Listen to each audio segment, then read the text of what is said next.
Creating a free blog website on blogger.com is easy and doesn't require any technical expertise. Here's how to get started. Sign up or log into Google. Go to Blogger and sign in with your Google account.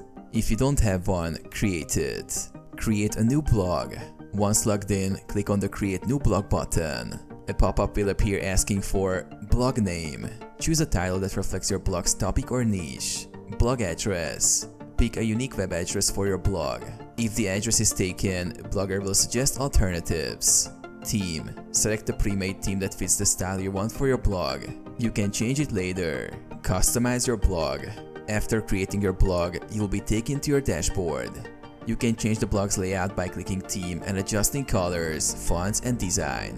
Use the layout option to add widgets like a search bar, social media buttons, or recent posts. Start posting. Click on New Post to begin creating and publishing your blog content. Add images, text, and customize your post.